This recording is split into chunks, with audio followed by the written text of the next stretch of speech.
Nós vamos essa noite, meus irmãos, dar sequência ao nosso estudo verso por verso do livro de Jonas. Estamos no capítulo 3, considerando o grande avivamento de Nínive. No nosso último exame deste capítulo, fizemos uma introdução geral ao tema, definindo o que é avivamento a partir de uma análise bíblica e histórica. Não é um tema tão popular e é um tema que às vezes nós ficamos um pouco ressabiados com ele por conta dos exageros recorrentes na presente época. Mas nós vimos que é uma doutrina bíblica. O avivamento, segundo a nossa definição, é um extraordinário e soberano derramamento do Espírito Santo sobre a igreja que produz resultados extraordinários para a glória de Deus. Foi essa definição que nós delineamos na semana passada. Hoje, em continuidade, nós desceremos as particularidades do texto para examinar a dinâmica do avivamento em Nínive. Vamos a Jonas capítulo 3, do versículo 5 ao 9. Jonas 3, do versículo 5 ao 9. Vou ler na versão Almeida, revista e atualizada. Os ninivitas creram em Deus e proclamaram um jejum, e vestiram-se de panos de saco, desde o maior até o menor. Chegou esta notícia ao rei de Nínive.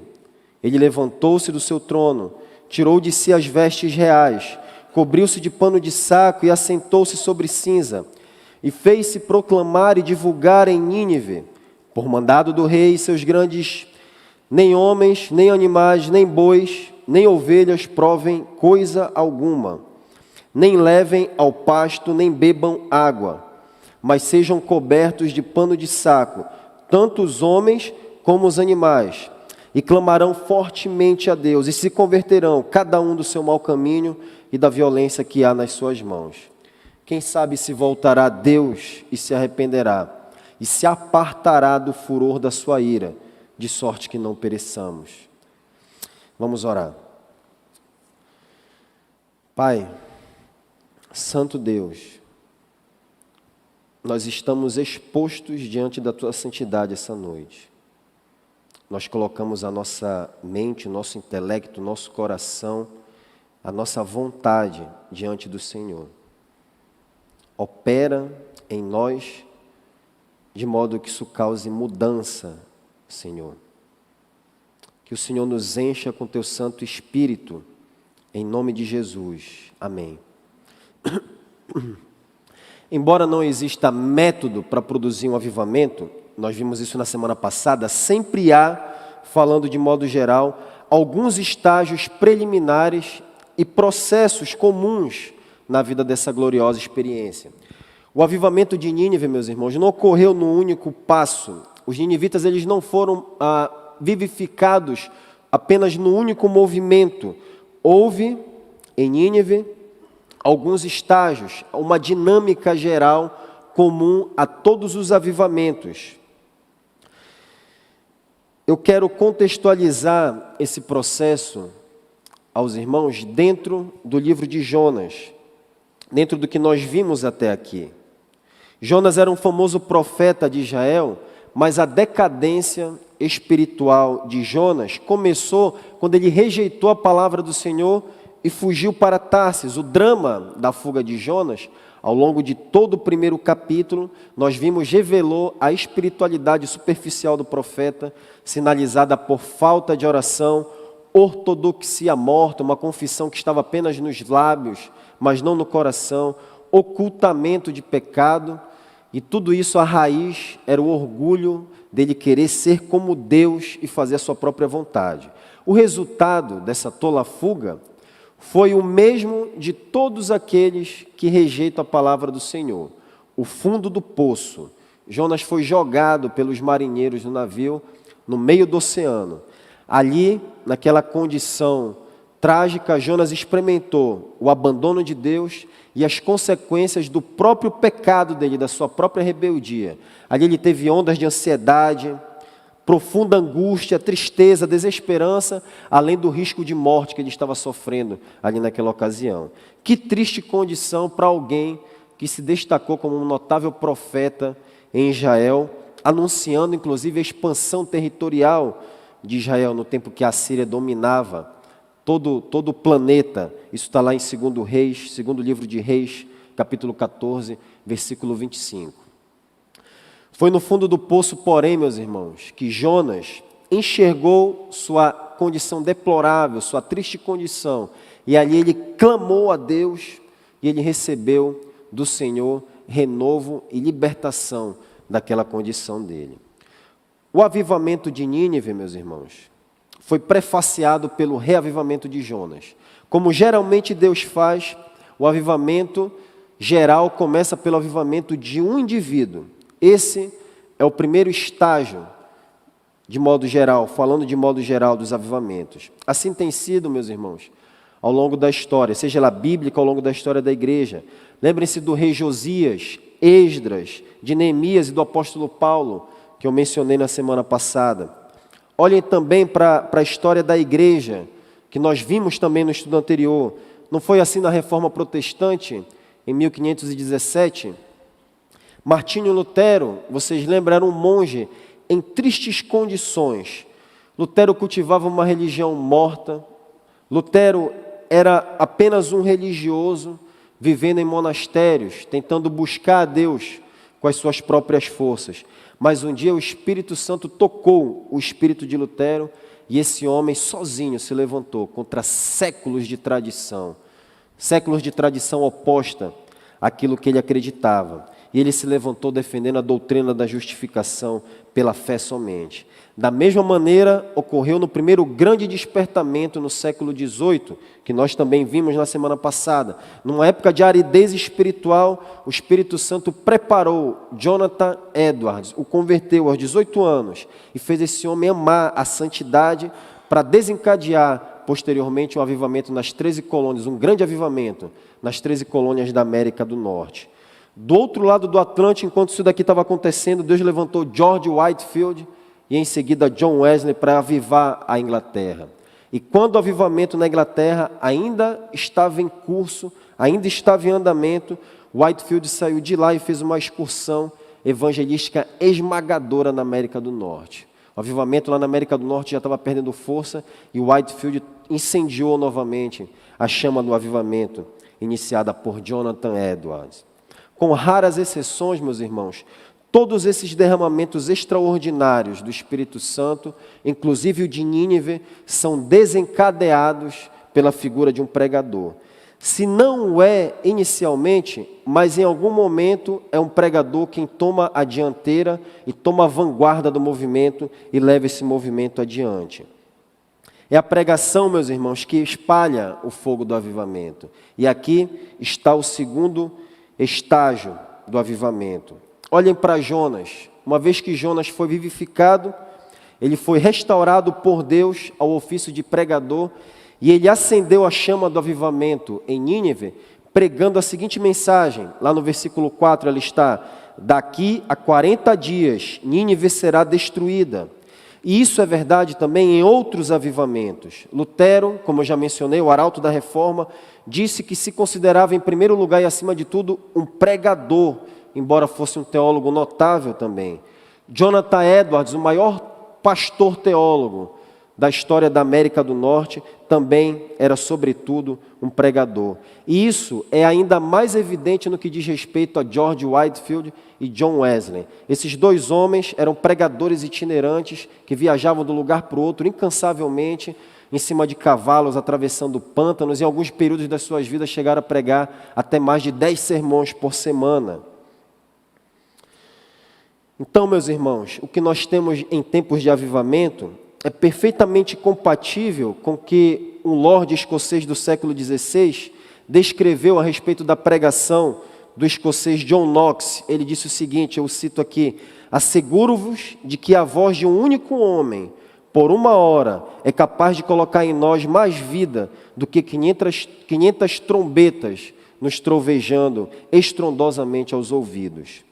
Ao mesmo tempo, eu me apresso em dizer, eu me apresso em fazer essa ênfase, em destacar isso daqui, que embora o pregador ele seja o difusor do derramamento do Espírito, seja ele quem espalhe, ele não é a figura principal. Geralmente o foco é colocado nesses homens que são notáveis, mas eles não são a figura principal. Lutero, Edwards, Whitefield, Wesley, todos esses homens foram notáveis, santos, todos eles tinham mentes prodigiosas, todos eles foram geniosos, todos foram grandes em suas vidas de oração, em suas disciplinas, em sua busca ao Senhor. Esses homens voaram nas alturas como águia, acima da sua geração, e por isso eles serviram de exemplos para nós. As suas vidas são exemplos em muitos aspectos para nós. E toda vez que eu me coloco diante da vida desses homens, o efeito é que ela nos humilha. O quanto nós precisamos buscar mais a Deus. Mas nós nunca podemos esquecer, meus irmãos, que o avivamento ele é uma obra soberana de Deus. Nós frisamos isso no nosso primeiro estudo. E não uma obra de homens com qualidades notáveis, extraordinárias. Basta vocês olharem para Jonas e tirarem suas próprias conclusões. Vocês acham que Jonas, naquele momento da vida dele, era um homem realmente notável? Como era Lutero, Edwards, esses outros homens que eu citei? Embora Jonas estivesse obedecendo a comissão de pregar contra Nínive, o capítulo 4, eu digo, não me permite afirmar que esse homem era um homem constante, inteiramente fiel e rendido ao Senhor. Todavia, ele foi usado por Deus no maior avivamento da história. Deus desencadeia, meus irmãos, soberanamente o avivamento por meio de pregadores, evangelistas, mas isso independe das suas credenciais, dos seus títulos, do seu intelecto, dons notáveis ou não. Foi assim na expansão da igreja primitiva. Vocês lembram? Deus usou Paulo, o maior apóstolo, missionário, pastor, teólogo de todos os tempos. Deus usou ele ali naquele avivamento em Éfeso, lá em Atos 19, 18 e 19. Atos 19, versículo 18 e 19. Mas também ele usou o pescador letrado em culto Pedro para arrebanhar 3.000 vidas em Jerusalém, conforme está registrado lá em Atos 2, versículo 41. E também foi assim no curso da história. Foi assim no país de Gales, em 1859. O derramamento do país de Gales foi um dos grandes avivamentos da história. E esse derramamento do Espírito Santo ali foi independente de grandes personalidades. O pregador que espalhou o fogo do avivamento ali foi um homem chamado David Morgan. David Morgan era um pastor comum, de pensamento reformado. O que ele estava fazendo era servindo na igreja local e nada mais. Não estava fazendo nada além disso. Esse homem não tinha feito nenhuma contribuição teológica, nada que merecesse um destaque honroso, não havia escrito nenhum livro, nenhum talento especial. Esse homem não tinha cargos em comissões, em organizações, em eventos, em sociedades. Ninguém nunca tinha ouvido falar de David Morgan. Quem era David Morgan?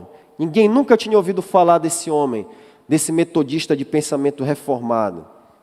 Mas ele, David Morgan, foi despertado ao ouvir a pregação de um homem que Deus também estava usando em Gales.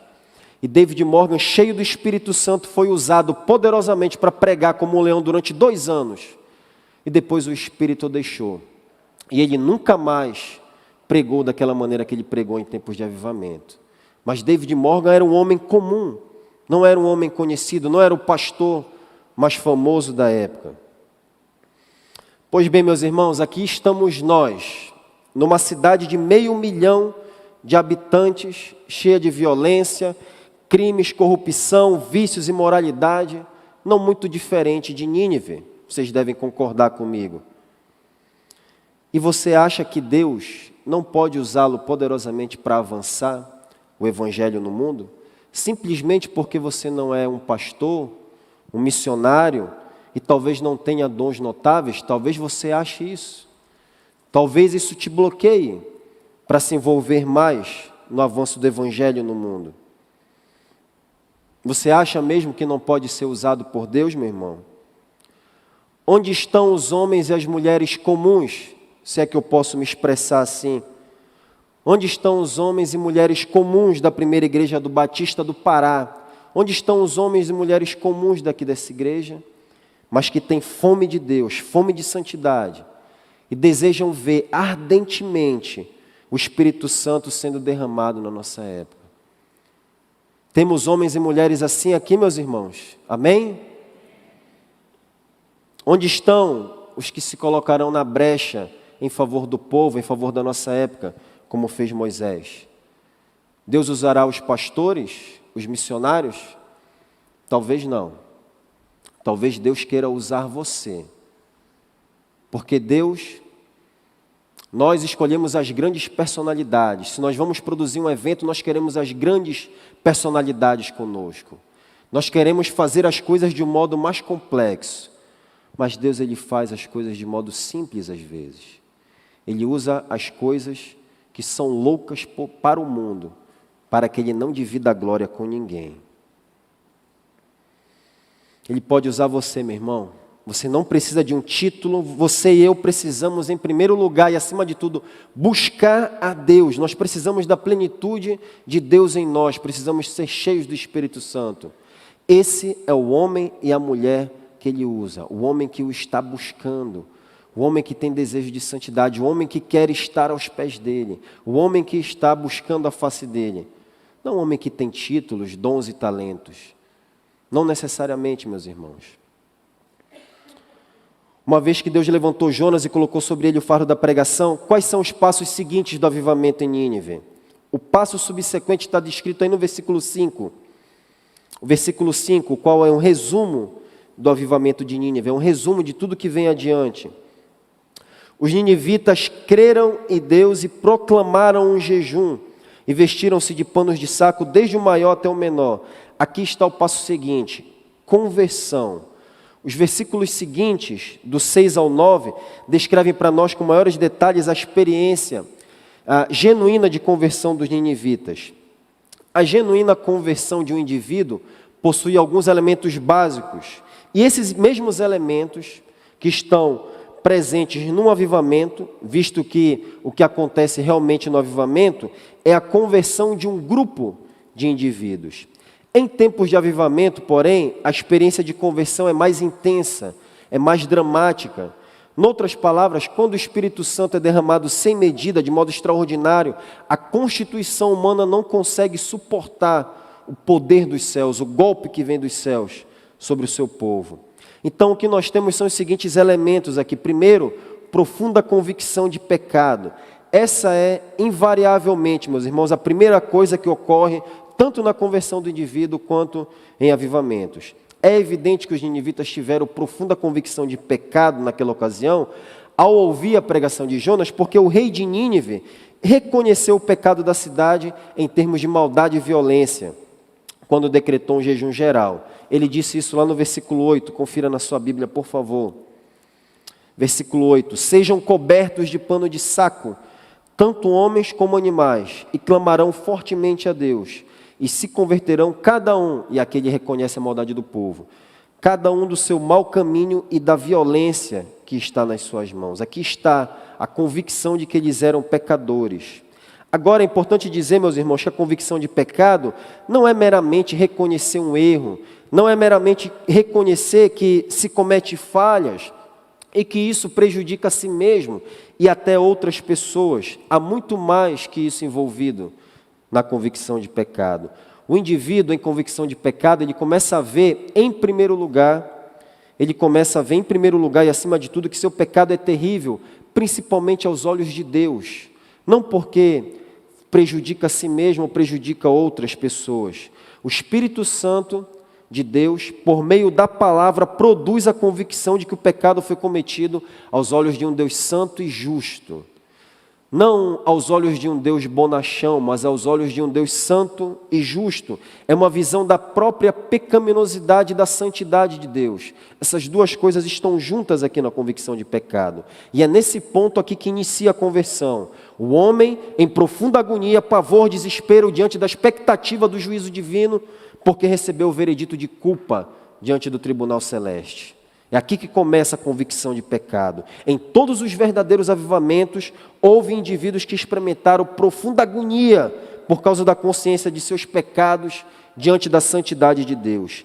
Alguns sentiram que a convicção de pecado era tão intensa, sentiram essa convicção de pecado de forma tão profunda que eles ficaram desesperados.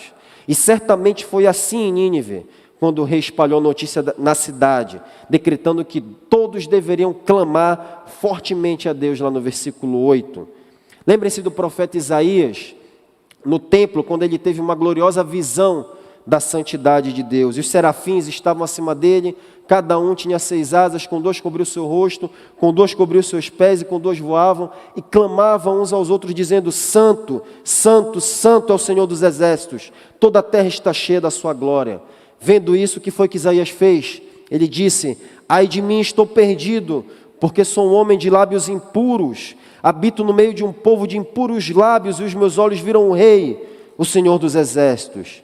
Nós vemos a mesma coisa, essa mesma convicção de pecado no que diz respeito a um grupo de indivíduos, no avivamento sob a liderança de Neemias.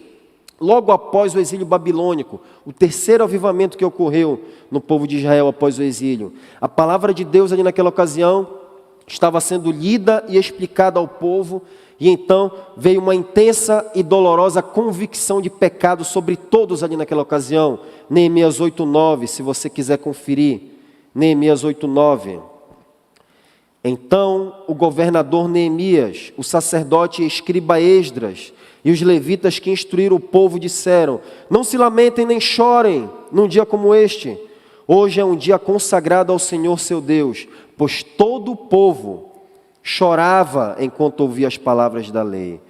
Em outros avivamentos, meus irmãos, que marcaram a história, nós temos esse mesmo aspecto aqui, especialmente no início. Pessoas experimentando profunda convicção de pecado, em agonia, chorando amargamente, lamentando, gritando num conflito pessoal, quase pareceu estar fora de si, diante daquela expectativa de juízo. O relato de um avivamento em Ramabai, na Índia, em 1905, diz que a convicção de pecado de algumas pessoas era tão poderosa naquela ocasião, que era doloroso ouvir o choro das pessoas no meio daquele extraordinário derramamento do Espírito Santo de Deus. Era como quando o Senhor Jesus, nas narrativas do Evangelho, expulsava os espíritos imundos, e então os espíritos saíam gritando, como é dito lá em Marcos 1:26. E de fato, em tempos de avivamento, muitos espíritos imundos são expulsos e saem gritando das pessoas. Em alguns casos, meus irmãos, essa terrível condição de convicção de pecado durou semanas, como no avivamento da África do Sul, em resposta às orações de um homem de Deus chamado Andrew Murray, autor de um livro excelente chamado Humildade, a Beleza da Santidade, o qual alguns de vocês leram aqui. Esse homem foi usado poderosamente no avivamento na África do Sul. Da mesma maneira ocorreu no primeiro grande despertamento no século XVIII, que foi desencadeado por Jonathan Edwards, que nós já vimos. Lembram que no nosso estudo anterior eu mencionei os efeitos extraordinários de um famoso sermão que ele pregou, e esse sermão que ele pregou espalhou o avivamento. E o nome desse sermão era Pecadores nas Mãos de um Deus Irado. Vocês lembram desse sermão? É dito que as pessoas se agarravam às colunas e aos bancos da igreja, sob a expectativa do juízo divino.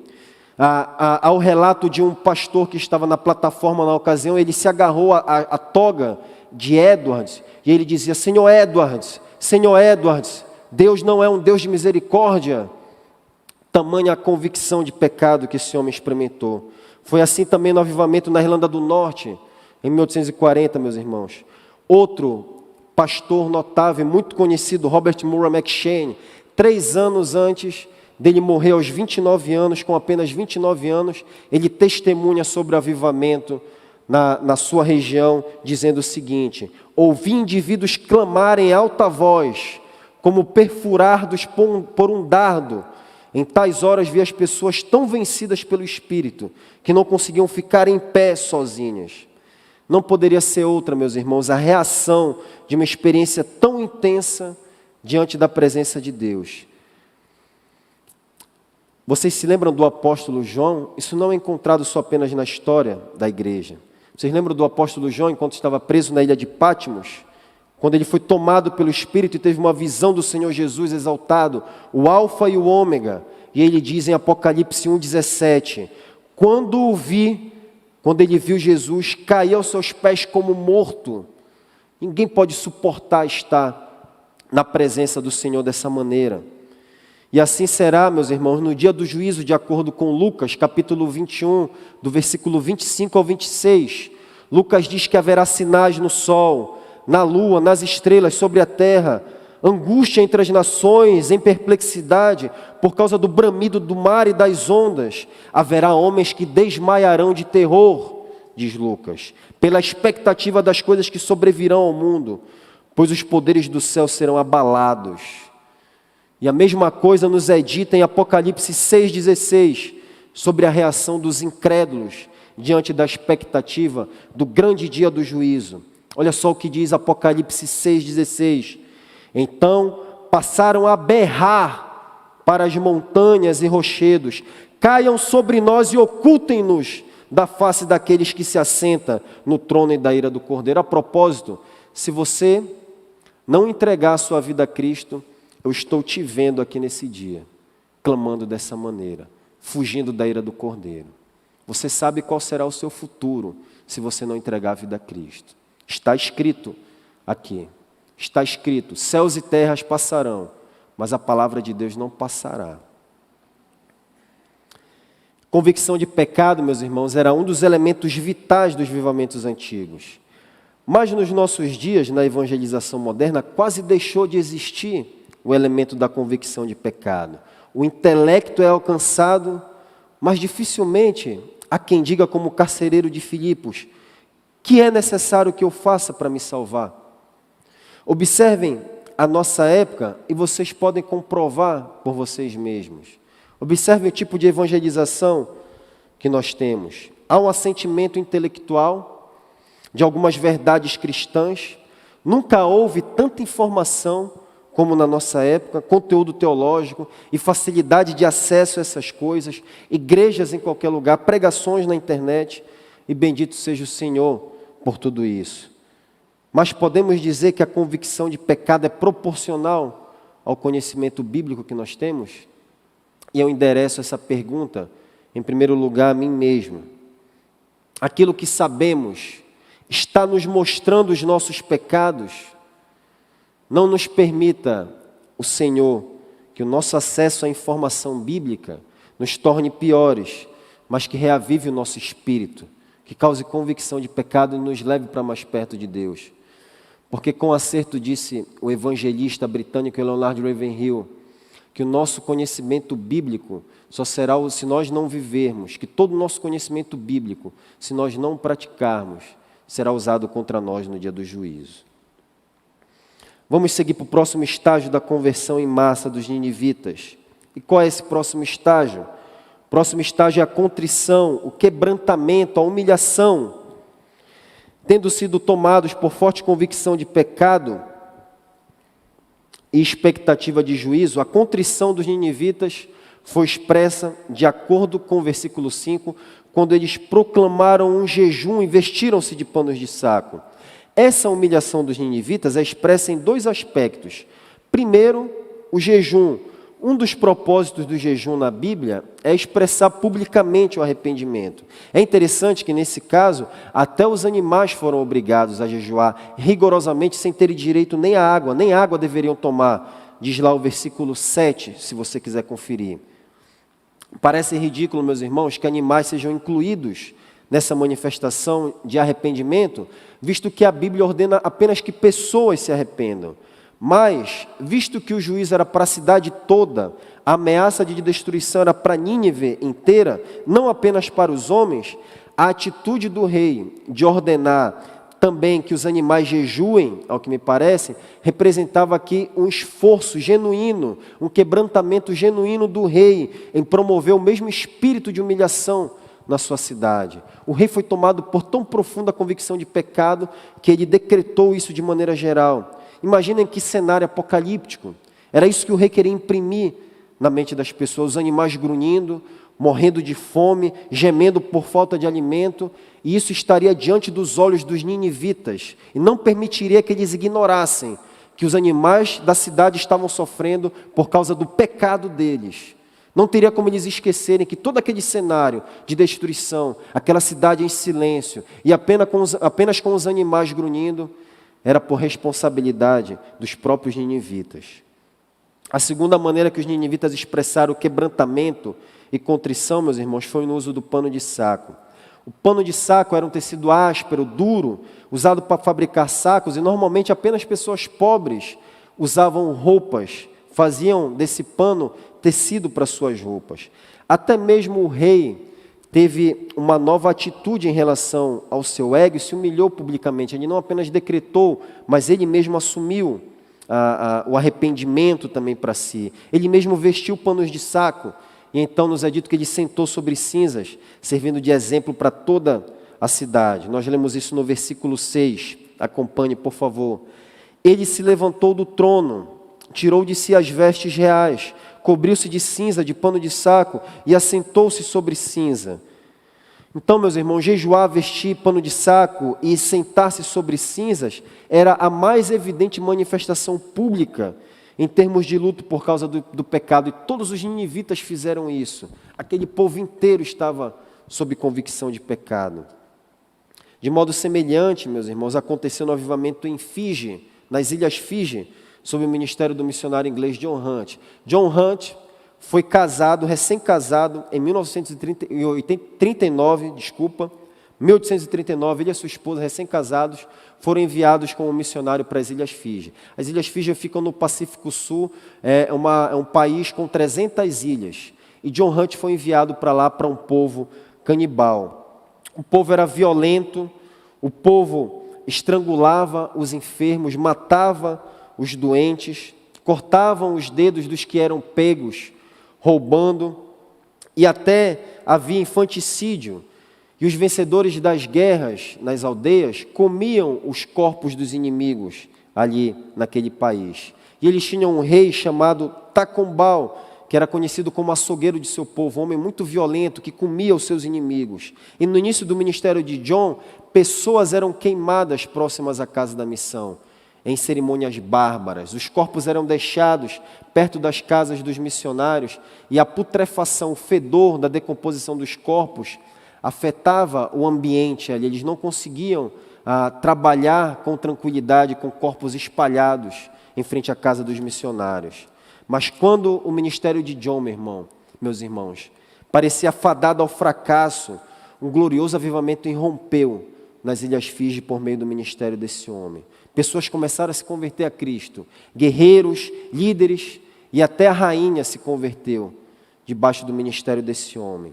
O rei que eu mencionei, o rei Tacombal, embora inconverso, tinha aquele missionário, o missionário John, em alta conta. John Hunt, tendo sido usado no avivamento das Ilhas Fiji em 1839 em diante, morreu aos 36 anos de idade no campo missionário, no dia 4 de outubro de 1848. A razão foi desinteria. E no dia seguinte, após a morte desse homem, o rei foi ao local onde John estava sendo velado, onde o corpo dele estava sendo velado, para prestar homenagem. E Tacombal recebeu uma carta escrita pelo missionário pouco antes de sua morte. E nessa carta, John expressava o seu amor e as suas orações por aquele rei. E esse testemunho poderoso de John Hunt, meus irmãos, ali naquele país, e o amor que ele nutria por aquele rei, pregando a verdade, abriu o caminho para que 5 anos depois, esse rei se convertesse e se batizasse diante de uma grande multidão de pessoas, de viúvas, de maridos que ele havia matado, de parentes que queriam vingança, de gente que ele havia machucado por causa do seu comportamento violento e abominável diante do Senhor. E esse homem se converteu para a glória de Deus. Apesar das Ilhas Fiji terem passado por essa gloriosa experiência, apesar de terem experimentado, conhecido a Cristo por meio de um avivamento, e nas décadas seguintes o cristianismo ter se tornado predominante no país, a frieza espiritual e a violência tornaram a caracterizar os fijianos. E o que estava vendo ali eram impasses políticos, divisão racial entre indianos imigrantes e indígenas fijianos. A situação no país não era boa.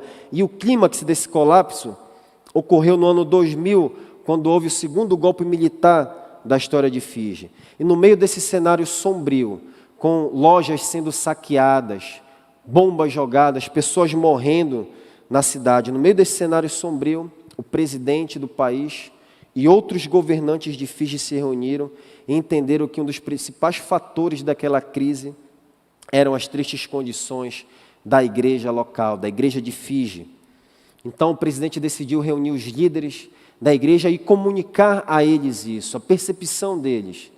E todos ali, os governantes e os líderes das igrejas, chegaram à conclusão de que eles tinham que buscar o Senhor, de que eles precisavam buscar o Senhor.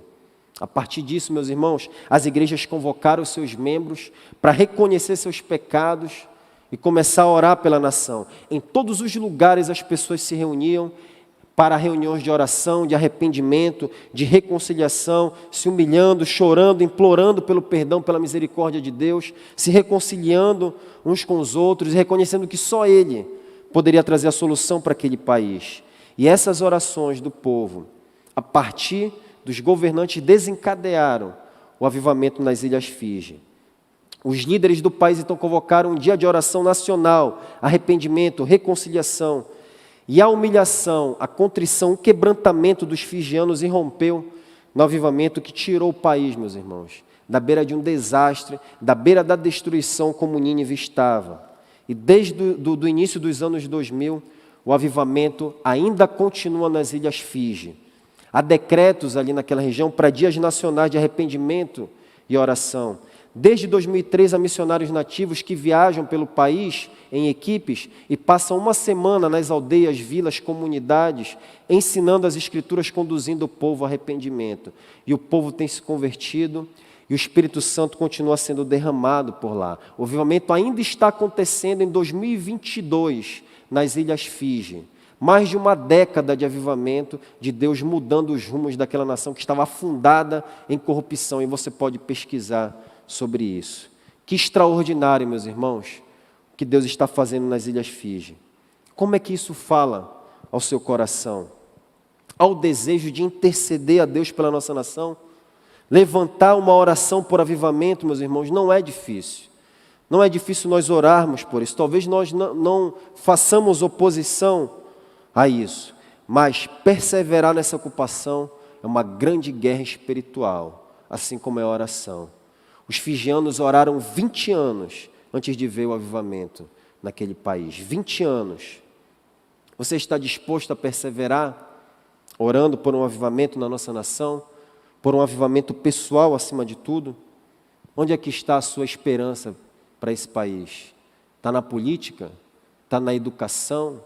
No emprego? Na saúde? Se essa é a sua esperança, meu irmão, a sua condição é mais triste ainda. Nós devemos orar, meus irmãos, pelos líderes cristãos, pela santificação da igreja brasileira. Ore para que o Senhor levante políticos piedosos. Ore pela nossa igreja, ore pelo seu bairro, ore pelas pessoas do seu trabalho, ore pelas pessoas da sua faculdade, ore pela sua família, ore por você mesmo. Ore por você mesmo acima de tudo. Se você se sente tocado para orar mais, o que você pode fazer além do seu tempo pessoal? Participe das vigílias da igreja. Nós tivemos um ano temático no ano passado, sempre orando,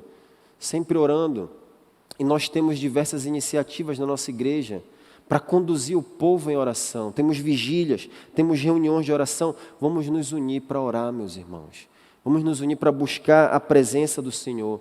Todos os domingos, por exemplo, nós estamos reunidos na sala 303, às 17 horas, na reunião de oração por missões, do Ministério de Evangelismo e Missões, mas toda a igreja pode participar. Enquanto eu não posso participar, eu tenho estado em espírito de oração em casa. Então você pode começar se colocando à disposição do Senhor, buscando a face dEle, Deus está procurando, meus irmãos, fé desesperada, unidade humilde e oração perseverante. Onde Deus encontrou isso, Ele veio. Onde Deus encontrou isso, Ele veio. Olhe para aquela mulher com fluxo de sangue. Multidões tocavam o Senhor Jesus. Multidões tocavam o Senhor Jesus. Mas o toque dela foi diferente no meio daquela multidão. Pessoas vão e vêm, mas há um toque desesperado aos pés do Senhor Jesus. Passemos ao próximo elemento da conversão dos ninivitas. É a renúncia ao pecado. Nós vemos isso na proclamação do rei, no versículo 8. E se converterão cada um do seu mau caminho e da violência que há nas suas mãos. Nós vemos isso também no versículo 10. Viu Deus o que fizeram, como se converteram, diz aqui, do seu mau caminho. Então aqui está a renúncia ao pecado. Então, pois bem, os ninivitas experimentaram aqui profunda convicção do pecado. Não há verdadeira conversão sem esses elementos, meus irmãos. Entretanto, parar nesse ponto é apenas remorso. A tristeza causada pelo remorso ela é superficial, ela é passageira, ela não afeta a vontade do homem. O arrependimento ele é muito mais profundo, e é exatamente isso que o apóstolo Paulo diz lá em 2 Coríntios, capítulo 7, do versículo 8 ao 11. Ele diz que a tristeza segundo o mundo, ela causa tristeza, que não conduz à salvação, que produz morte, mas a tristeza segundo Deus, ela afeta a vontade do homem, ela produz desculpas, ela produz busca sincera, ela procura a restituição, ela pratica a vontade de Deus. O verdadeiro arrependimento afeta a vontade do homem, meu irmão. Isso significa abandonar o pecado. Estudem os verdadeiros avivamentos e vocês sempre verão esse despojamento, esse abandono. Invariavelmente nos avivamentos há pecadores notórios, bêbados, prostitutas, canibais, como eu mencionei, e todos eles abandonam o pecado. Não há conversão verdadeira sem o elemento da renúncia ao pecado. Eu dou ênfase nisso daqui porque, como eu já mencionei em outra ocasião, o avivamento ele é confundido apenas com emocionalismo, com exagero emocional. Em alguns círculos evangélicos, a emoção ela é a prova final, se uma experiência ela é verdadeira ou não, se ela é genuína ou não. Eu não estou falando de emoções verdadeiras, meus irmãos, que fluem de uma espiritualidade verdadeira, da verdadeira religião, e essas emoções coexistem com a verdadeira religião. Não estou me referindo a essas. Estou me referindo à emoção superficial que não afeta a vontade do homem no que diz respeito a odiar o pecado. É esse tipo de emocionalismo barato que nós vemos em muitas dessas reuniões de oração e avivamento, de igrejas e movimentos aí fora. As pessoas, meus irmãos, essas pessoas concentram todo o seu interesse nisso, nessas coisas. Lá estão todas aquelas pessoas nessas reuniões arrebatadas pelas suas emoções. Uns choram, outros gargalham, outros riem frouxamente, alguns pulam, gritam, outros repetem sílabas desordenadas ritualmente. Sempre há apenas, ao que me parece, um espírito de jovialidade. Nunca é diferente. E isso é incompatível, totalmente incompatível com períodos de avivamento, quando os céus estão abertos e a primeira coisa que os homens fazem, como nós vimos, é cair em desespero diante da santidade de Deus. Portanto, a questão importante diante dessas manifestações é: há abandono de pecado? Há ódio contra o pecado? Há um desejo de santidade? Esse é o teste. Há um desejo por santidade? Se não há, deem o nome que quiser, mas não chamem de avivamento, porque isso é qualquer outra coisa menos avivamento. Talvez você nunca tenha considerado isso, mas quero dizer a você que até os demônios têm fortes emoções. É isso que diz Tiago 2,19. Tiago diz que até os demônios creem e tremem. Eles sentem medo, tremem, perturbam-se violentamente, têm sentimentos intensos diante da santidade de Deus. Contudo, esse tremor, essa emoção, definitivamente não afeta a vontade dos demônios, a ponto deles abandonarem o mal. Considerando isso, é muito provável, meus irmãos, que essas reuniões de avivamento, cuja característica é apenas emoções desordenadas, desequilibradas, não passem de falsificações de Satanás. Porque Satanás, diz o apóstolo Paulo, se disfarça de anjo de luz, lá em 2 Coríntios 11, 14. Uma triste realidade dos nossos tempos, em tempos de avivamento, Mesmo nos grandes avivamentos, eu estou falando de modo geral, na verdade, uma triste realidade em tempos de avivamento, mesmo nos grandes avivamentos, é que muitos cristãos caem em exageros porque acreditam que estão desfrutando de uma verdadeira experiência espiritual, quando na verdade não conseguiram discernir as falsificações de Satanás e, portanto, muitos estão sendo enganados aí fora. A história da igreja, meus irmãos, está repleta de trágicos exemplos nesse sentido. Há um caso extraordinário no século XVII de um homem chamado James Naylor, um dos primeiros membros da sociedade religiosa dos amigos. Um homem muito piedoso. No entanto, o diabo influenciou tanto as emoções desse homem, que finalmente ele foi encontrado montado num cavalo na cidade de Bristol, na Inglaterra, alegando que era o Messias, seguido por uma multidão de crianças e mulheres inocentes, aclamando ele, uma espécie de imitação do nosso Senhor triunfando em Jerusalém. Observem aonde as falsificações de Satanás podem levar um homem que não vigia. O orgulho ao ter essas possíveis experiências. Nós mesmos aqui nessa igreja passamos por situações aqui, eu não estou me referindo da nossa história. Em 2014 nós tínhamos uma reunião de oração aqui e alguns jovens devem lembrar, estavam presentes nessa ocasião. E nós fizemos aqui reuniões de oração por 30 dias. E muitos jovens começaram a se reunir para orar em 2014 nessa ocasião. Estávamos orando aqui todas as noites, quando pessoas de outras igrejas começaram a vir. E espíritos que não era o espírito geral que estava ali com a gente, manifestações estranhas, gritos e coisas desse sentido, não trouxeram paz geral para todos nós que estávamos lá. E nós tivemos que pedir para que essas pessoas não voltassem mais. Não era o espírito que estava em todos ali, naquelas nossas reuniões de oração. E nós não sentimos paz. Era um espírito diferente do que estava no nosso meio, ali naquelas reuniões de oração. A essa altura, meus irmãos, caminhando para a conclusão, é importante nós relembrarmos que nós estamos considerando alguns passos do avivamento, mas há ainda um último elemento fundamental que é voltar-se para Deus. No decreto do rei, nós vemos também que ele diz o seguinte, na verdade o versículo 5, nós temos aqui claramente o último elemento que os ninivitas voltaram-se para Deus em fé renovada. Nós vemos isso no versículo 5. Os ninivitas creram em Deus. No decreto do rei, nós também vemos que os ninivitas deveriam buscar a Deus, conforme nos mostra o versículo 8. Diz, e clamarão fortemente a Deus. E nós sabemos que os ninivitas, de fato, eles se voltaram verdadeiramente para Deus, porque o Senhor Jesus disse claramente que os ninivitas se converteram sob a pregação de Jonas ali naquela ocasião. Nós lemos isso em Lucas 11:32. Ninivitas se levantarão no juízo com esta geração e a condenarão, porque se arrependeram com a pregação de Jonas. Essa aqui é a essência da conversão genuína. O homem se volta para Deus. O único desejo dele agora é conhecer a Cristo. Esse é o estágio final, contemplar sua beleza e praticar os seus mandamentos, buscar santidade. E ele de fato persevera nessa ocupação até o final da sua vida. Essa aqui é a prova cabal da verdadeira conversão e do verdadeiro avivamento. Em todos os verdadeiros avivamentos, meus irmãos, embora tenham ocorrido falsificações satânicas e conversões psicológicas, a maioria dos resultados foi permanente. A maioria dos resultados permaneceu nas nações que experimentaram avivamentos. Nós não precisamos, em conclusão, esperar um avivamento para termos uma experiência individual de convicção de pecado, de humilhação, de quebrantamento, de arrependimento e desejo ardente de conhecer a Cristo e crescer em santidade.